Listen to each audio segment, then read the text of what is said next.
on the same router, everything.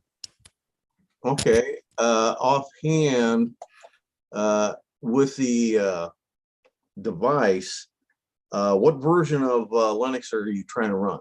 It's 2110. But Ubuntu 2110. which version? The Ubuntu? Okay, Ubuntu 2110. Yeah. I don't have anything specific why, but generally to have both Windows and Linux in the same environment, a lot of times you have to run Samba. Sometimes it's a problem. Yeah, well, it's not using Samba because it's the transfer to FreeBSD device. It's an NAS server. Okay. It's FreeBSD, and so it's not transferring.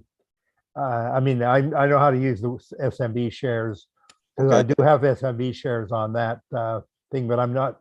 Oh, wait a minute. No, I am going to an SMB share. That's right. Okay, so it is going to an SMB share.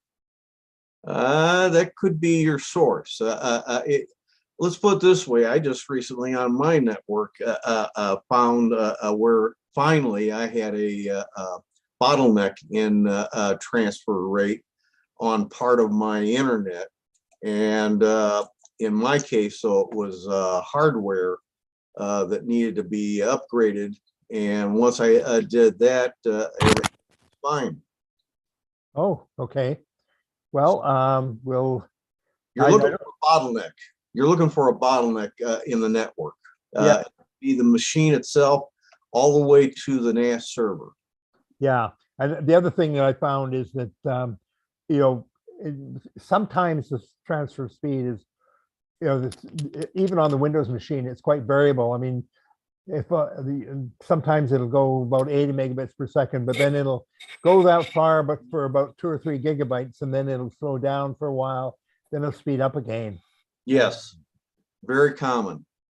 But I don't see a good explanation for why that happens. The machine doesn't seem to be doing anything different outside of the transfer, but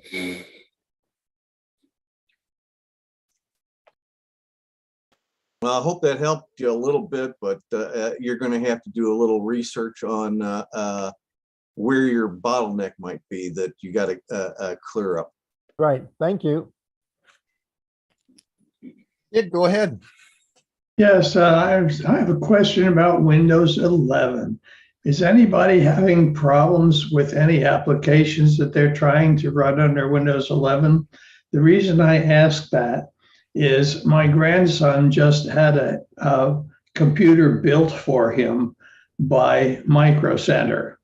And between him and the Micro Center techs, they configured it to gaming specifications, and he spent a fair amount of money on it. But when it came down to choosing which version of Windows to install, the Micro Center recommended Windows 10 over Windows 11, saying that there are people having problems with Windows 11. I've been using Windows 11 for some time now without any problems, and I've not heard of any problems. So can anybody suggest any problems that they've encountered? Well, I'm not aware of any. I'm not either, but then I don't do gaming. Yeah, I'm not aware of any, but the gaming may be the issue. Yes, gaming is a headache, and there is, if it's an AMD CPU chip, they have a little problem with their version of TPM, and they don't expect to have a patch for that until May, is what I'm reading. I do some gaming and I've no issues at all. Okay, thank you. I think my chips are Intel, but I haven't had any problem. At least not. I did at first when I was first getting it set up, but it's been working fine now. I just find that the way they changed the interface, I mean, it's okay and maybe it's all right, but it is quite different. Especially on the File Explorer, they really changed that. It's about to be changed again. Well, it Yeah, keeps and us reading there's articles, something, right? there's something on that, there was a message I got a little while ago about Windows Defender. It sounds like, well, it said, try the new Windows Defender, and I couldn't see what would be different about it than what was already installed.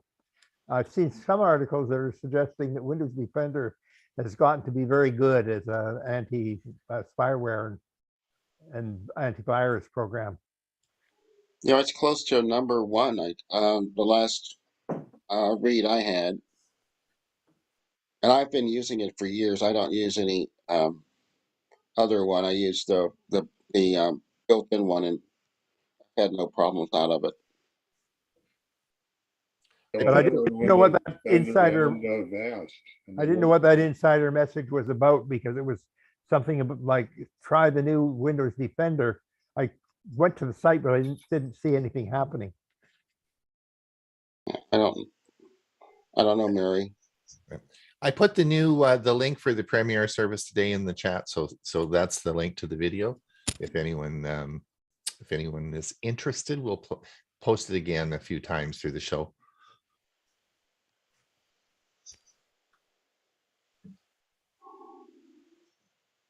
Well, it's interesting, you know, Bob Gotcha only runs the free version. He doesn't run the premium at all. Yeah, Bob runs a Vast. Yeah. Well, he runs both, actually. What is I've a been RAS? running- A Vast. Oh, a yeah, I've VAS. been Oh, running sorry, Defender sorry. and a VAS together and had no problems with it. So Bob's not here to discuss that. So that's a good question if you guys want to know. I'm sure he asked, actually, Hewie, he asked that was a question that came up on Sunday, wasn't it? And Bob said he didn't really care. He said they were all really good and he thought Windows worked excellent as well. Remember that question? It was on Sunday on the show. He did say that the Windows Defender is very Yeah. good. It's gotten a lot better in the last few years, and of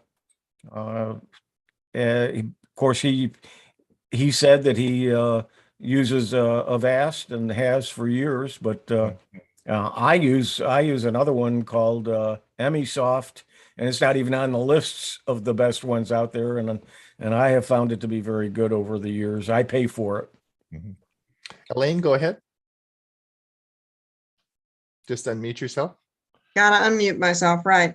Does anybody know anything about an app called Smart Byte Network Services? Speaking of the antivirus and using the Windows Defender, I got a message this morning saying it had blocked an app that wanted to contact my machine called Smart Byte Network Service. Anybody know anything about that? I don't think you should click that link. It wasn't a link. It was just a message. Message. It was just a message from the Windows Defender, or I don't know if it's from that or Avast. Did it come through as an email? No, it was just a pop-up on the A desktop. pop-up. Well, yeah. Said, Okay. we blocked this. We don't trust it, so we blocked it. Yeah, Yeah, well, that's a good thing it did that. Yeah. Because it was probably bad. So you're blocked, you're safe. Yeah. But does anybody know what it is, or do I need to try to do something to unload it or anything? No, I don't think it installed. Now you could just do a Google search on that and you'll probably find it. I would do a Google search on the exact name that popped up and put it in Okay. quotes, so it doesn't take pieces and parts of it if there's any spaces there. And it'll Okay. probably tell you what it is. It may be part of a program that you don't want to have installed. Okay, very good. I'll do a Windows or Google. Thank you very much. Michael Okay. just put something in the chat. It looks like it's something to do with a Dell PC. I do have a Dell. Yeah. The second link I have gives a little bit of information about it. Did you put that in the chat? I did, yes. Okay, thank you. No problem. Steve, go ahead. You know what services are required for the Power Toys in Microsoft? because I've been trying to install it, and it goes through as far as I can tell, but it just won't work. What are power toys? It's an add-on set that Microsoft came out with. Well, Hewie was going to be, if we'd got to it yesterday. Yeah, they just did an update on Power Toys. Power Toys are some utilities written by Microsoft employees, but they are beta. It's a .9 version or .5 version. It's not even a 1.0, and it's been around for years. There are several utilities that are included in Power Toys. I've covered them several times in my Windows SIG, and I may have a video on it out there. I don't know. I don't remember. But there are just some really good utilities, some neat utilities. You can do a search for Power Toys Microsoft, and you download it, and it's one install for all of the Power Toys, and you can use any of them. I dropped a link, Steve, onto the chat. It gives the requirements and prerequisites. Does it have a list of the services that it needs? Yes, it's got the prerequisites it needs. I'm not sure if it's services. Okay, because I'm pretty sure I suspect anyway, there's probably a service in there that I've turned off that it probably needs.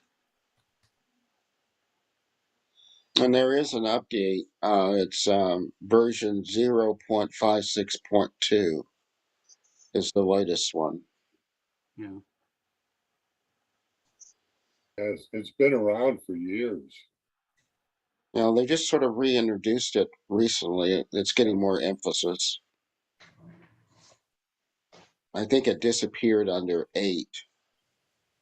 Did they include a movie maker with that one? No. Did they? No. But if you go, Jim, if you go to the video editor that's in PIN, it's just like the old movie maker that was in Windows Essentials. That was a pretty good program. Yeah, if you go to, it's under video editor, and as you click on it, you'll see it'll pop up, and it looks just like the old one that was in Windows Essentials back Ray, in is that the what you're Windows 7th day. Yeah. Pardon? Is that what you're talking about today, Ray? Right? I think, is that? Yeah, no, today I'm going to be talking about the new media player Oh, okay. that's in Windows 11. Okay. Yeah, this is video. It's under video editor. It's where to find it. I heard It's that Windows 11 was going to be bringing in a free video editor coming in later releases. Yeah, it's well, I found it I'm on my Windows 10 machine, and it's on there. Yeah, they have a new one that's they're testing now in the beta. It's I can't remember, something Champ, and it's Clip Champ, I think it's called, or Champ Clip, and it's something that Microsoft bought, and it's going to replace the video movie maker. It's totally different. Is my microphone volume any better? Do what? Your microphone volume's terrible, Steve. We can barely hear you. Okay, yeah, that's what Dick sent me a chat message, but That was true yesterday too. I have no way of knowing whether it's up or down. It could have been because of those super settings or whatever it was that I played around with, and they've messed it up. You might want to look at your audio settings in Zoom to see if the slider's all the way over to the right. Yeah, that's what I'm trying to do. Or even just bring your microphone closer to you. Okay, actually, looking on the Zoom settings, it is down a little. Is that better? Yeah. Wow. We can hear you now. That's what it was. That's what the It was a slider. It was a slider in Zoom. You might want to bring it down just a hair. Yeah. Just a hair. Yeah, it's up too high now. Yep. Figures. Yeah. Okay. Hey, have any of you guys been playing with the new Wise Scale S? I just got one. It's kind of interesting. No, I have the older one. Yeah, the new one is a lot lighter and thinner, but it doesn't have the heartbeat yet. I'm just experimenting. I've had it 2 days. It's kind of fun. Here's What- a new toy for you. What's Jim holding up there? Yeah, I got a new toy here. This is the Elgato pedal for foot pedal. So it works like a Stream Deck. It has with 3 buttons that you can put on the floor, so you can always like You go can tap home away. easily. I can't get or my use toes it, to work like or my use it to do some things. All right, Well, all right. I studied with Fred Astaire, so Ah. it should be okay. So on the Sunday show, are we going to be saying oops, oops, oops, oops? Yeah. Could very well be. Uh-oh, Chris just got home. You guys got to start too, so. Yeah, about 4 minutes we'll start. All right. I'll be listening. Okay. I'll be All playing with my feet. All right. Yeah, does it have a whoops like Ron was saying, a little oscillator down there? Massage your foot. Carl, go ahead. Yeah, hi. Has you or anyone heard anything about DuckDuckGo changing their policy about carrying advertisers? Yeah, there was something in the news this last week about it. I don't use DuckDuckGo, so I wasn't very interested in it, but there was something. Does anyone, I didn't read the article, but there's something that they've changed in the past week, and I don't know what it is, but it was there. You remember where you read it? No, it was a general news. It came out on the New Wire service, and it was something about their advertising and there's rethinking, and I just wasn't interested, so I didn't look at it. But there is. I brought it up at another club meeting or local meeting here, and I remember hearing about it, but I don't remember where. I got a good memory, just short. Yeah, I'm sure if you do a Google search on it, there's lots of that articles have been out quite a bit this week about it. So just do a Google search, you'll find it.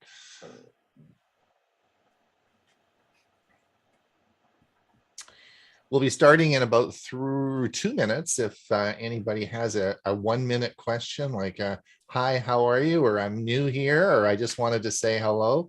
We are all ears. If you sleep in this morning and you miss us by an hour, you can also watch on replay. Hey, by the way, I never got recognition about 3 weeks ago when I was mobile into Tech for Seniors.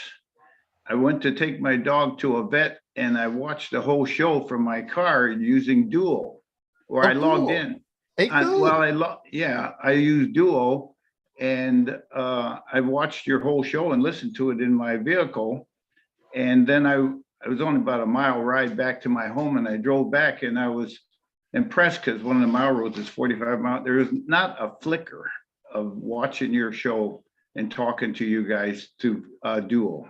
Yeah, Duos works very well. Yeah, but you just no, you just did the no, did you see us, or were you just doing the audio? No, I saw you. I watched the whole thing. show. Oh, okay. Yeah, yeah. I logged in on my phone, my smartphone. Yeah. And then I used Duo to talk. I don't know. I didn't expect it to work. Actually, I was surprised myself, and it worked so well. I said, well, I'm going to set a record in Tech for Seniors' first mobile contact. And we didn't even mention it. Darn us. I Anyway. know. That's why I'm bringing it up now. I'm waiting for the certificate. It's in the mail. It's in the mail. All right, I'm just going to mute everybody because we got to get the show going, and we'll just mute everyone and we'll get going pretty quick here.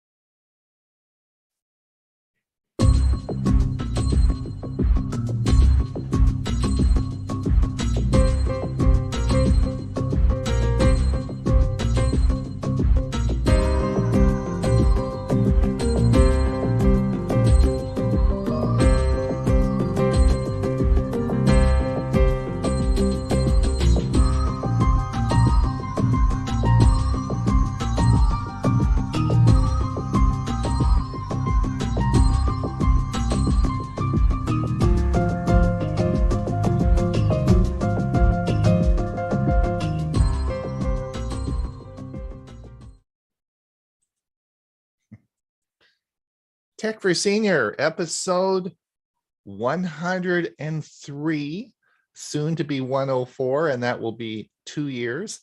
It is March the 14th. I want to welcome everybody to Tech for Senior today. We have 64 people in the audience. We have a bunch of people over on YouTube. And welcome. As I've always said, it's your enthusiasm that keeps us going and keeps us making videos and keeps the gang working hard. So we do appreciate you coming. We not only do we have the show today, we of course, as you know, it's being streamed over to YouTube. It's a little bit different on YouTube. We'll be finishing the show there about 10 minutes early, just before Ray's music segment. If you want to pop back over to our Zoom meeting, because this is a Zoom meeting today, you're most welcome to come back over here. We have lots of room. We'll let you in. Bob's away this week. So we have, of course, Ray and Hewie and all of the gang on the admission part there to keep the people coming in. And then and Hewie made it. Hewie, we weren't sure if Hewie was going to make it today, but Hewie made it, which is great. So we've got most of the people here, and I recognize a lot of faces. So if you, so welcome everyone. We also, of course, do a Thursday show. We do it. It's called Tech for Senior Live, and it's not a Zoom meeting though. We broadcast that out, and it goes to Facebook and YouTube. This week, of course, Bill James is going to do some gadgetry with us on our show on Thursday, so we're excited about that, and we even have a podcast. So if you can't get, you should be able to get lots of us through the week. And as someone said, Carl said earlier, you can even do a duo meeting and listen to us no matter where you are. So that's great. We have a big show for you today, and I want to get going quickly, but let's just say quickly hello to everyone. I thought, Hewie, did you pass your doctor's appointment this morning? Are you going to live another season? Well, it was for my pacemaker, and he did say it's still working. So It's that's still working. It'll last another season, will it? They said see you in a year on testing it. So. Oh, that's good. Okay, that's great. Ray, how the heck are you doing? I'm doing fine, and I want to give a shout out and congratulations to all my Arizona neighbors who made it here on time today. Right. Bill James was the first one to log in earlier, and he said, I slept through the time change. And I said, yeah, the meeting was an hour ago. And he said, what? And Dewey, how the heck are you doing? I'm doing just fine. I want to wish you all a happy Pi Day. Today is Pi Day, Pi Day. Oh, okay. Yeah. 3.14. Right. Okay. That's good. Thank you. And Bill, are you getting us all sorts of things organized for Thursday, or what's? I'm doing that. Hopefully we'll have some interesting devices. We shall see. I like that glue. I like the glue. Was it last week you did the glue? I thought that was glue. Yeah, that was really cool. That was really interesting. We're going to talk about the newsletter today anyway, so we'll talk more about that. But that was pretty cool.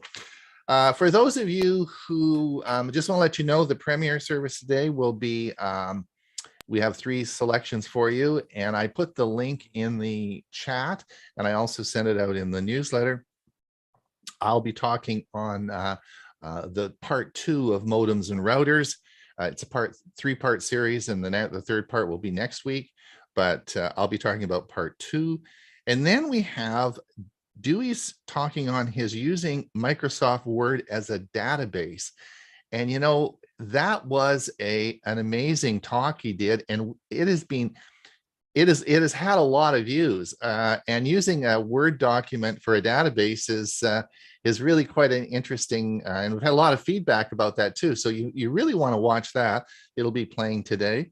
And then Huey's going to talk about, do you have a Bluetooth on your computer? Do you have Bluetooth on your computer? How do you know?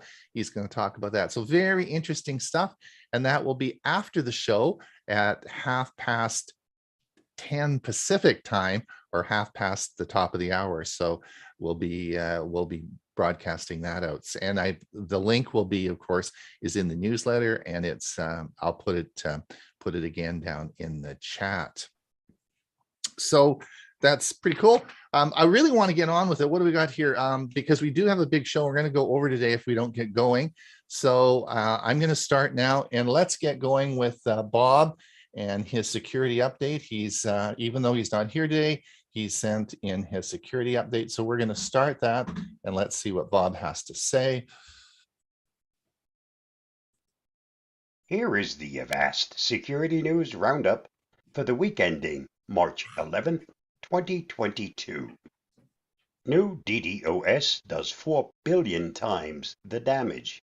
A new distributed denial of service amplification attack can increase damaging effects by 4 billion times the strength and stretch out the length of the attack to 14 hours. The record-breaking amplification vector comes from misconfigured servers belonging to Mitel, MyCollab, and My Voice Business Express collaboration systems.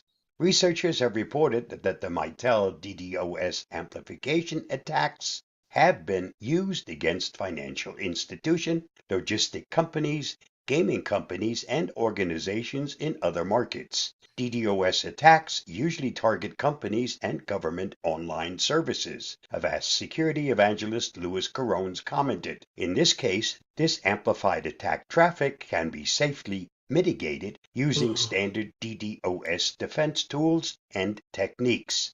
Organizations using Mitel services are strongly advised to make sure they are configured correctly. For more on this story, see Ars Technica. MLT botnet blooms again. The MLT botnet, taken down in January 2021, only to return in November, has now infected 130,000 systems in 179 countries, just months after Europol and Eurojust took control of the botnet servers and disrupted the malware's operation. The Conti ransomware gang brought it back to life in order to gain access to corporate networks.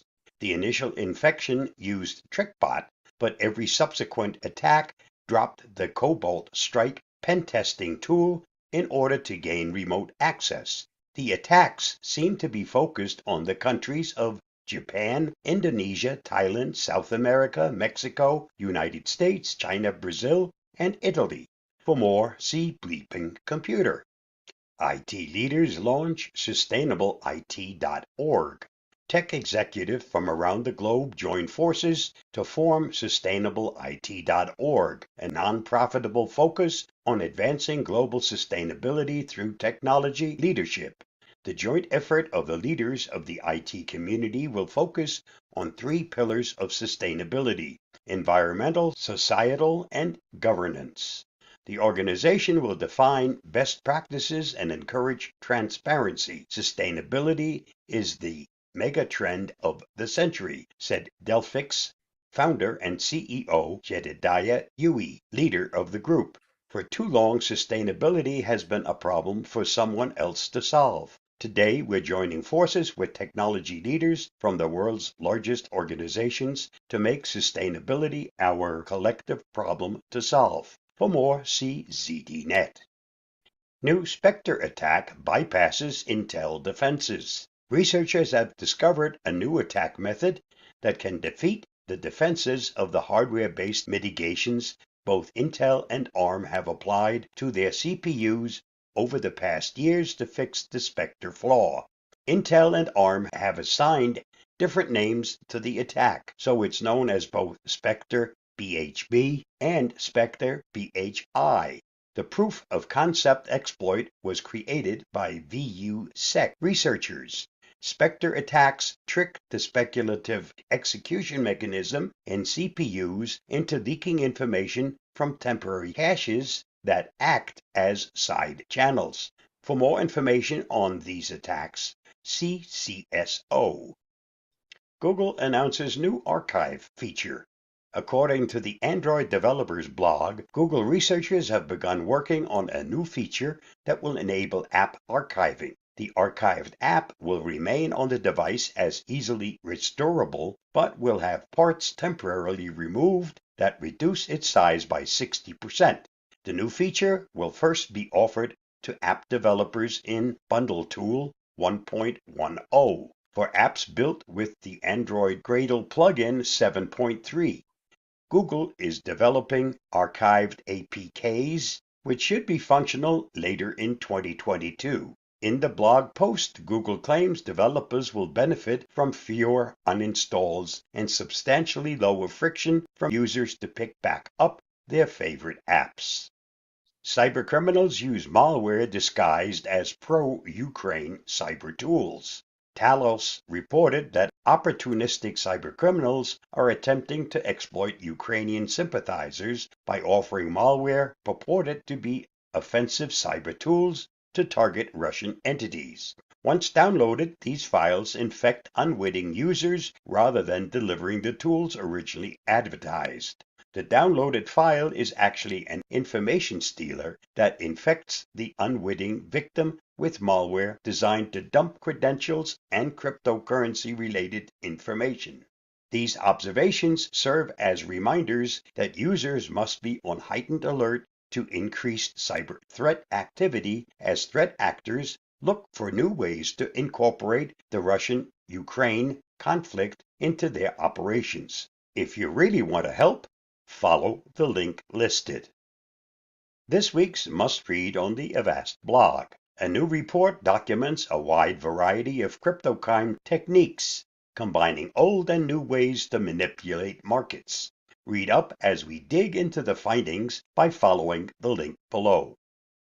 And that wraps up this week's Avast Security News Roundup. Stay safe, stay secure, and I'll see you again next week.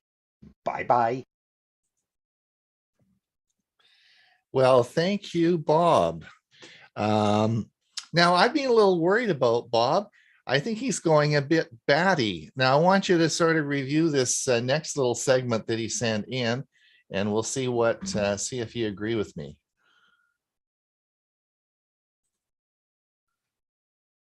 Surprise, surprise. I did a search for Bruce Wayne. And do you see this little icon up here? Click on it and see what happens. Now you get this coming up. Click on it. Look at that.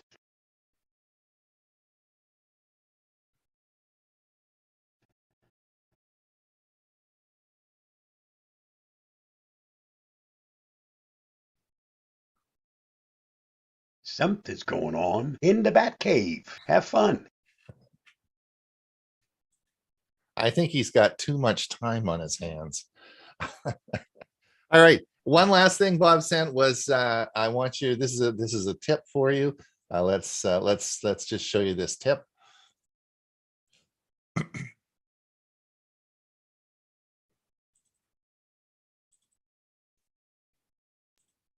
If your taskbar, system tray, or start menu acts up, you might want to restart the PC to fix the problem. Instead, you can usually just restart Windows Explorer, and that will also fix the problem, but it'll do it much quicker. Let me show you how to do that. And this will work in Windows 10, Windows 11. It even works in the older versions of Windows.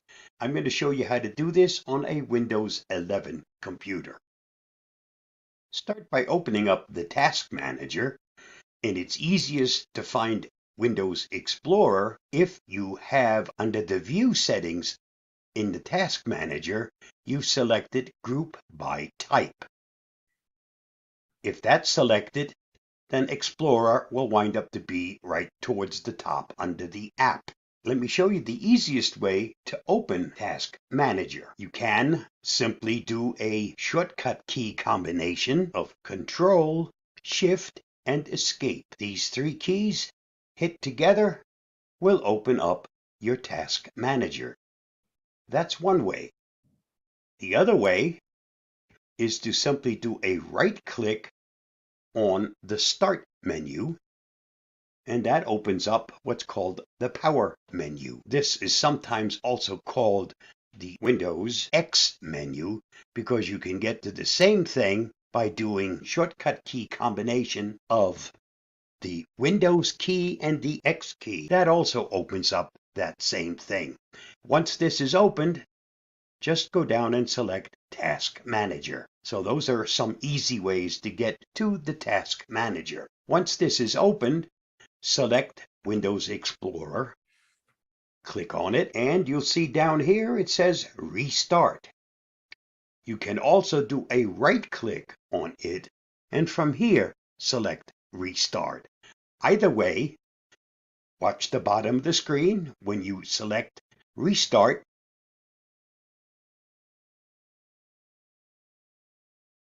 it restarts everything for you very quickly, and you're back in business. That's one way to get out of a problem if you have a problem with your taskbar, system tray, or start menu. Hope that helps. See you again soon. Bye-bye. Thanks, Bob. That was a great tip, so you don't actually have to reboot your computer. So that was good. All right, now Dewey is going to talk about USB. Let's see what he has to say. We'll get that.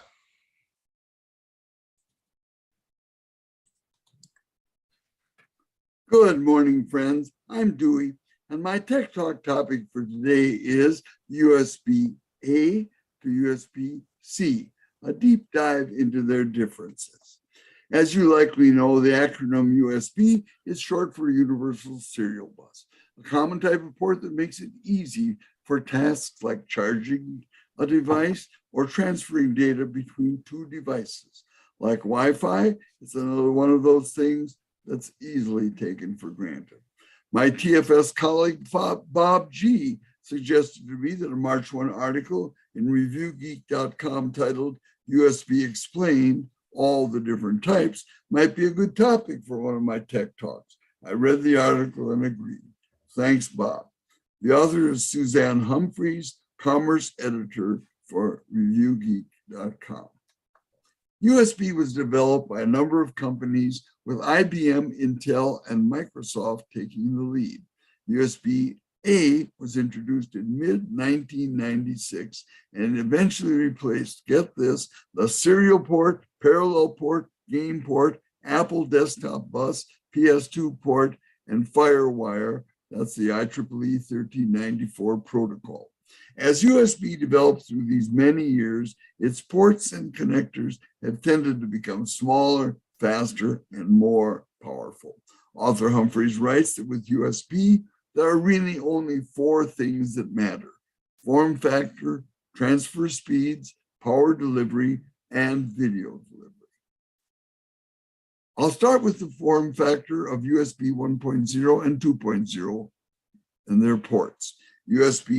USB-A, or sometimes called USB-A, is the original flat and rectangular connector pictured at the upper left of the graphic that seemed to defy logical 50-50 odds for having the correct insertion orientation on first try. These cables always have USB-A on one end and a different connector on the other, and are most commonly used for device charging or data transfer. Note the graphic. USB-A is still widely used, most often on computers, TVs, gaming consoles, and other peripherals. It's long in tooth, but it's great. USB-B has been, that's in the upper right of the graphic, has been mainly used only with larger devices like scanners and printers. These cables are usually USB-B to USB-A, though some newer devices are now using smaller options like micro USB or mini USB, shown at the bottom of the graphic. Mini USB, as the name suggests, is a smaller version of USB-B and comes in two versions, Mini A and Mini B. You can see them at the left in the middle of the graphic. For your information, both versions of Mini USB are rarely used today. Now at the bottom of the graphic, we see micro USB, which is both micro A and micro B. They were at one time also used for certain portable devices, including Android tablets and smartphones. I'm a big time Roku user, and in January I dropped $30 to buy the relatively new Roku Voice Remote Pro, mostly to take it for a test drive. Last Tuesday evening, the remote control for my Roku Streaming Stick Plus mysteriously stopped working. So I brought out the new Roku Voice Remote Pro as a replacement. It worked great, but the battery needed recharging, so I plugged it into a USB hub to charge it, which is when I noticed that the charging cable, also showed in the graphic at the right, used a USB micro B connector on one end. Kind of made me feel good that I was right on topic. Several screens back, I showed you the form factor of USB 1.0 and 2.0. I'll move on to the form factor of USB 3.0 and 3.1. Take note of the USB 3.0, 3.1 Type A and Micro B in the graphic at the left. Both connectors are pictured at the lower right. So give me a moment to look at them. Now that Type A, please note. Please also note that the USB 3.0, 3.1 Type A connector at left has 5 electric terminals compared to 4 in the earlier USB A connector. USB 3.0 powered B, shown at left in the fold, at the bottom, right directly below, may be found on some printers or large devices. The upper part of this weird-looking connector provides the power. The lower part of the connector is the same as the USB-B cable, often used in printer cables. And by the way, they may follow the USB 1.0, 2.0, or 3.0 protocols, that particular type of connector.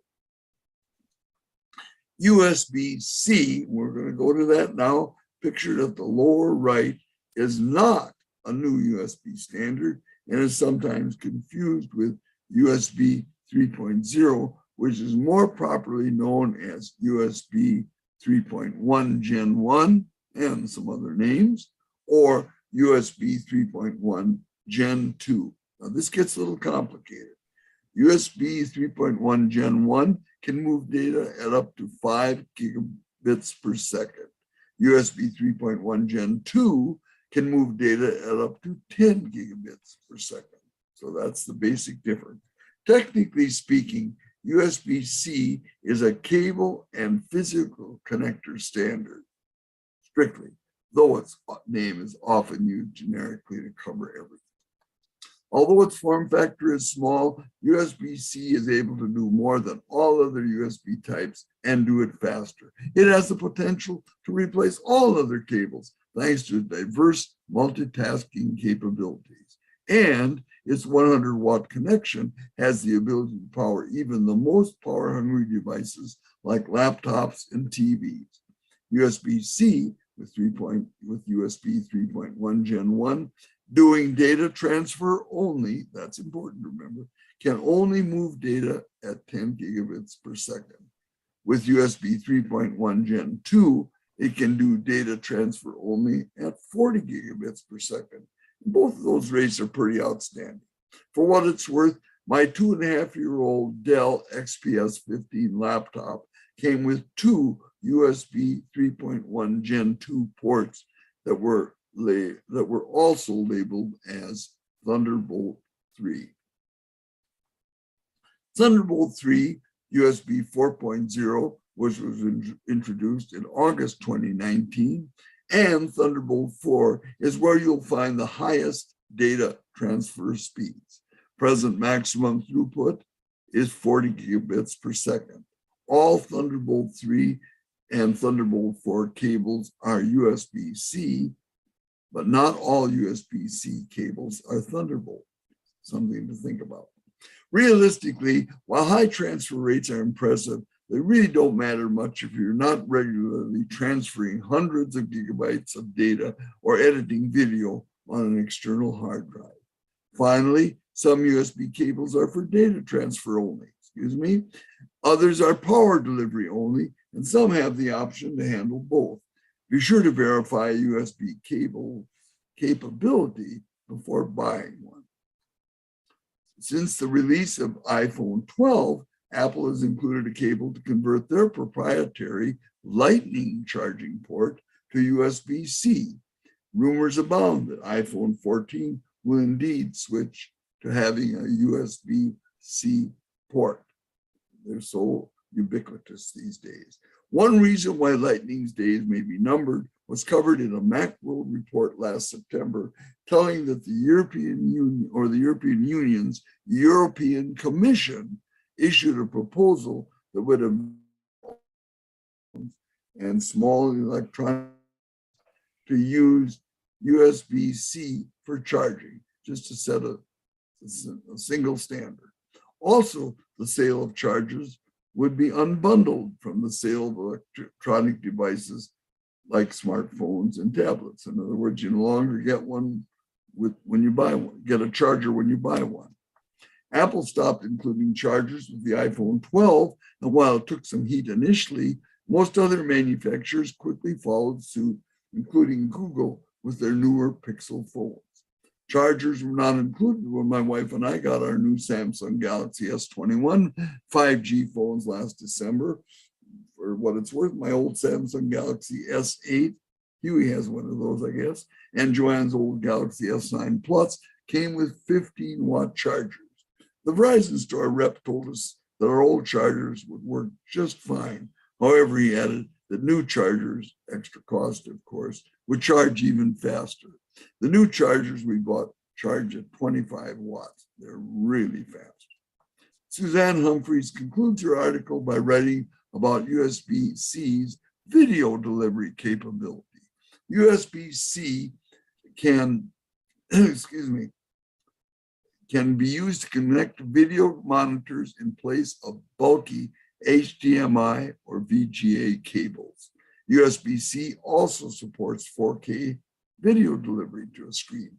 Thunderbolt 4 cables can handle display of 4K content on 2 monitors at a time or 8K on a single monitor. That's sort of incredible. Of course, this is going to be the use case for most people, but as 4K and 8K video become more commonplace, USB-C cables will likely be able to keep up. Well, that's my Tech Talk story for today, and I'm really going to stick with this one because I learned a lot, and I hope you did too. Well, anyway, thanks for watching. Stay safe, and the good Lord willing, we'll see you next week.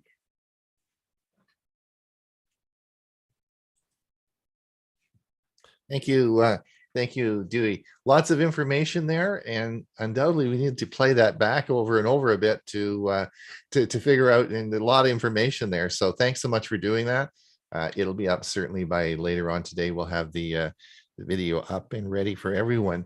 Ray, you are going to tell us about a new media player in Windows 11. Let's see. Yes, I'm going to try. First time I'm doing it this way, so I hope it works. Here we go.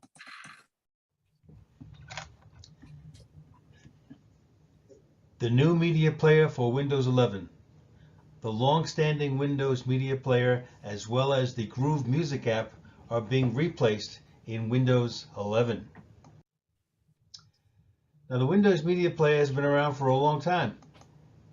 The first version of Windows media player appeared way back in 1991 with Windows 3.0, when it played animation files and not much else. The original name was simply Media Player and was part of an add-on component known as Multimedia PC. During the next 30 years, Windows Media Player evolved and became extremely popular as a CD ripper and burner, as well as organizing and playing music files in a variety of formats. Then we have the Groove Music app. This app was formally introduced as a player and a music streaming service with Windows 10 in 2015. However, less than 3 years later, the streaming features were retired and the Groove Music Pass was discontinued, effective the last day of 2017. However, the Groove Music app itself lived on as a player of audio files that were stored on your computer. Well, Windows 11 is here and is now getting a new media player. Now, considering how the optical disc is beginning to disappear from modern technologies, Microsoft has seen fit to develop a new and improved media player to go hand in hand with their latest operating system. I'm assuming considerable time was spent on the new name for what will eventually replace Windows Media Player and Groove, and what is expected to be a breakthrough Windows 11 app. Are you ready? It will be called, drumroll please, Media Player. That's right. The name of the new app is just Media Player. Okay, Media Player for Windows 11. Now, if you're familiar with Groove, then Media Player will look very familiar. The display layout for your audio music files showing song title, artist, genre, and times of songs are there, as it is with most music players these days. Now, there are audio sound adjustments with an equalizer, and music can be played in order or by shuffle or from a self-created playlist. And visually, both light and dark modes are offered as it is in the Windows system. The big change is a video player is added. Up until now, if you wanted to play video files on your Windows computer, you needed to pay for the Windows Store app or use a free third-party application like VLC. The new media player will now play video files stored on your computer in your computer library, video library. The operating buttons are just like those for audio, but in addition include the ability to jump ahead 30 seconds or go 10 seconds back. Subtitles are programmed to work if they are available in the video file. Now, Windows Media Player continues. The Windows Media Player will work in Windows 11, but now I'm predicting it's going to have a slightly new name, probably having the word Classic or Legacy added at the end. Now, let's remember, the current version of Windows Media Player in Windows 10 is version 12 from 2013. Don't anticipate any changes to that. I expect it will continue to be available in this version for the foreseeable future for those that still want to use it. That's it for now, folks. Thank you very much. That's the Windows 11 Media Player. Very good. Thanks so much. And I think Bob G's in the in the audience. He made it back. Welcome, Bob. All right. Let's see what we can talk about next. Oops.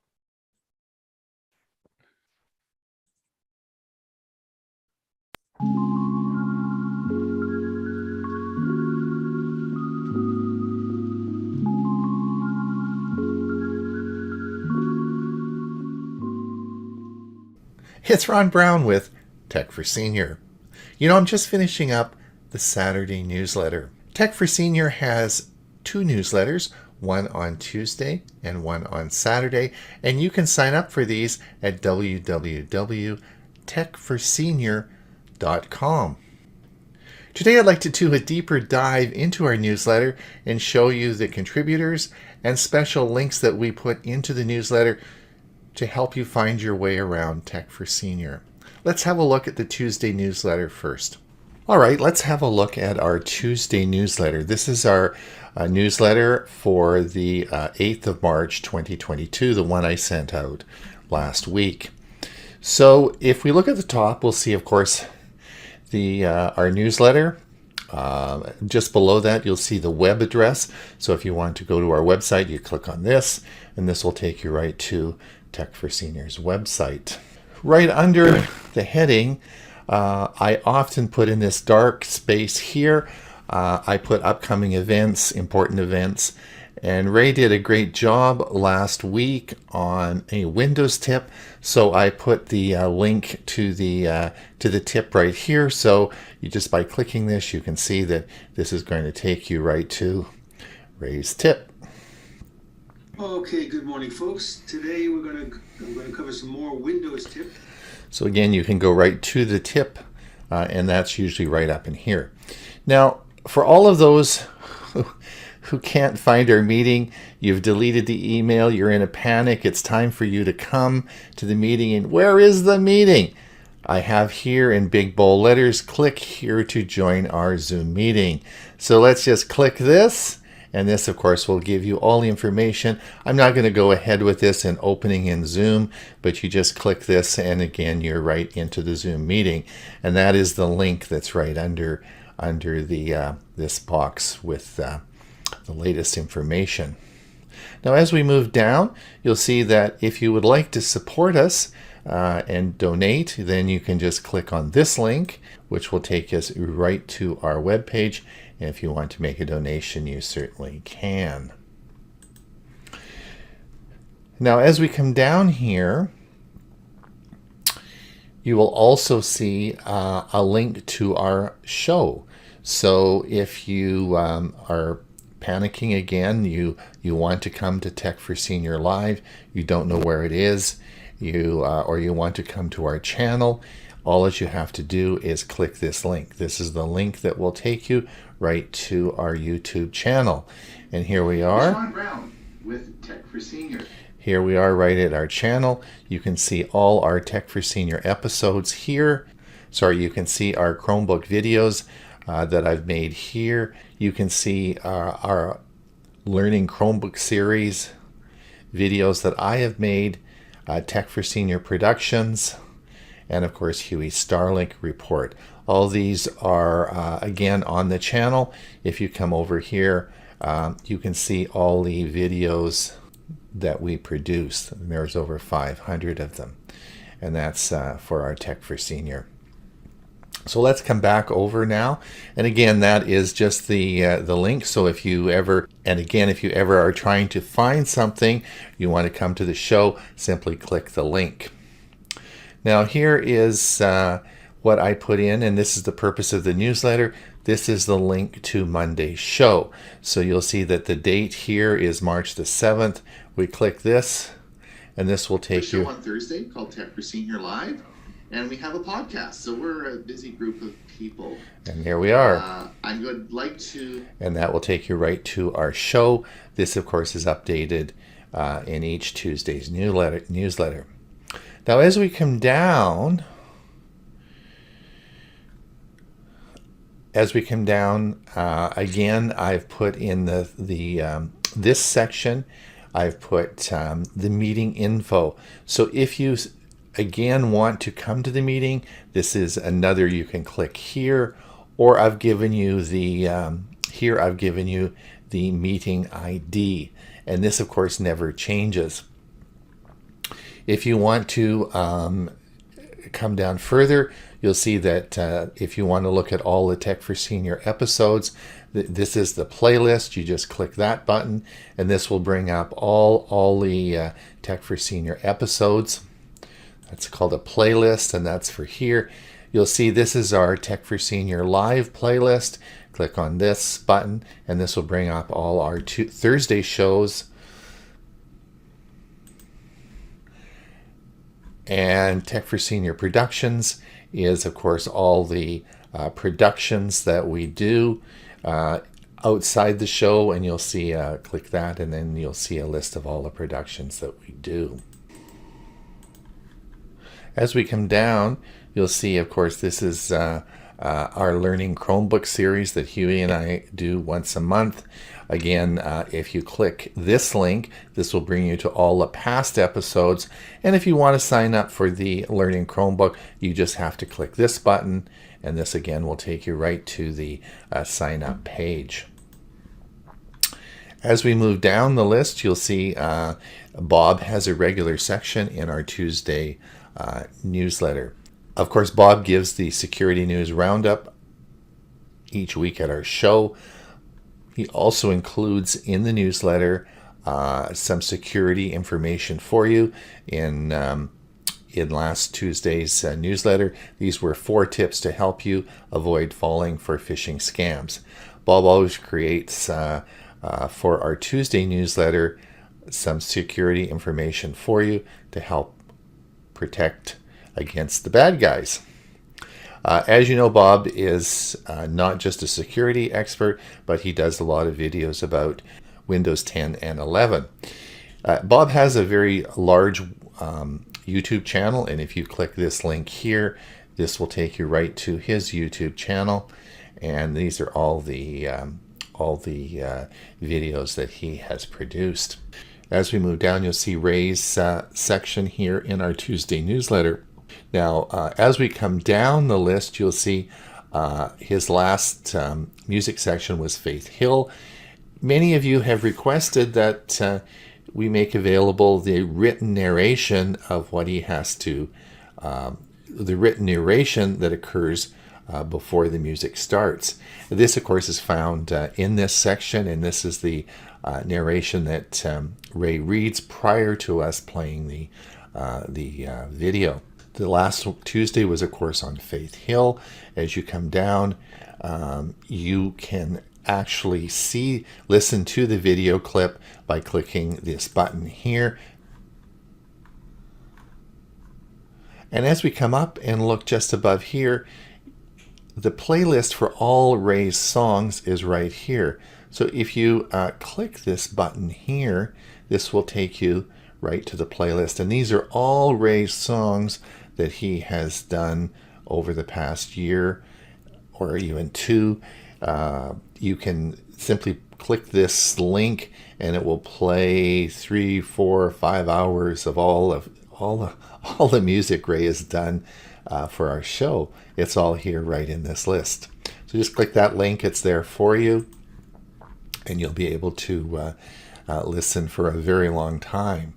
And then as you come down, you'll see the third contributor on our Tuesday newsletter is Bill James. And he, of course, writes about different gadgets.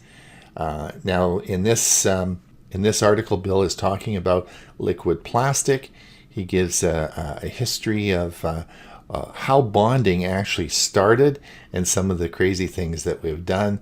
And as you come down, you'll see all his narration, and you come right down to the bottom, and of course you'll see the link to the website where you can purchase this. We'll click this and it should take us right to a Amazon website, and you can purchase the UV liquid plastic welder. Pretty cool.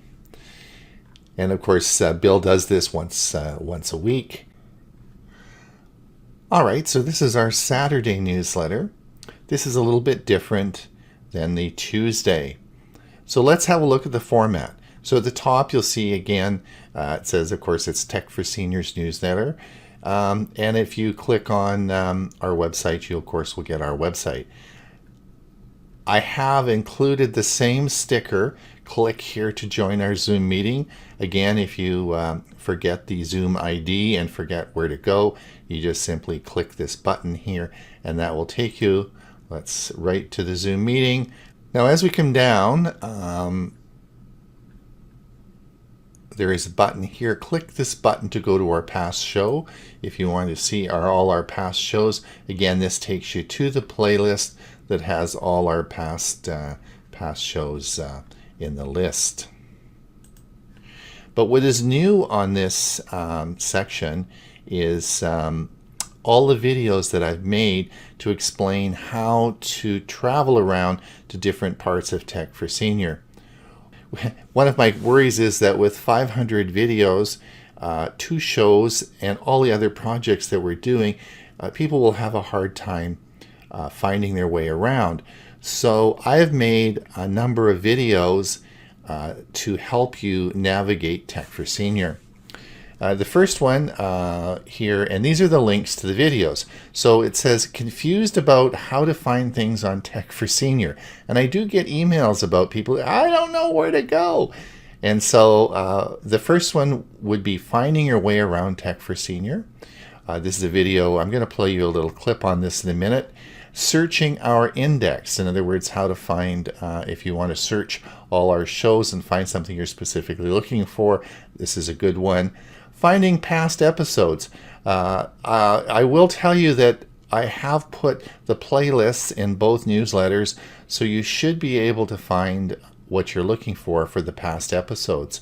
How to watch Tech for Senior on YouTube. A lot of people don't know where YouTube is, how to find it. Again, this will explain how to watch our show on YouTube.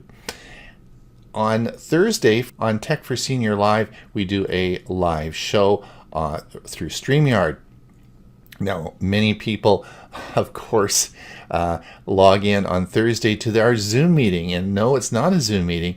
It's broadcast through StreamYard. And this explains that. So let's have a look and see what happens navigating Tech for Senior. Good day, it's Ron Brown with Tech for Seniors. You know, with over 200 videos uploaded last year, 2 shows a week, and a whole bunch of Tech for Senior productions this year, it can sometimes be hard to find what you're looking for. So let me explain how to do this. It's going to be really simple. All right, so let's talk about Tech for Senior. We have 3 different sections.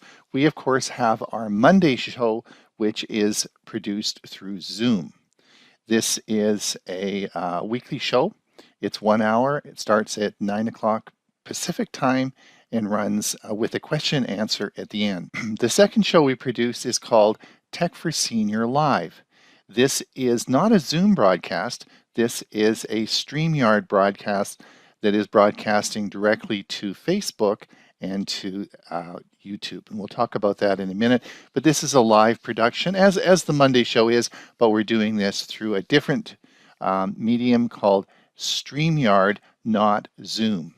And of course, the third area is all the videos we produce through the year, Tech for Senior Productions, and we produce a lot of videos. So how do you find these? How do you organize them?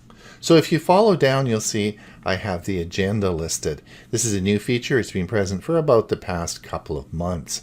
I was initially a bit apprehensive about this because I thought if people didn't find something interesting, they wouldn't come. So far, our shows are mostly full, so I'm not too worried about it. So we do put the agenda in on what we'll be talking about. This comes out, of course, in the Saturday newsletter.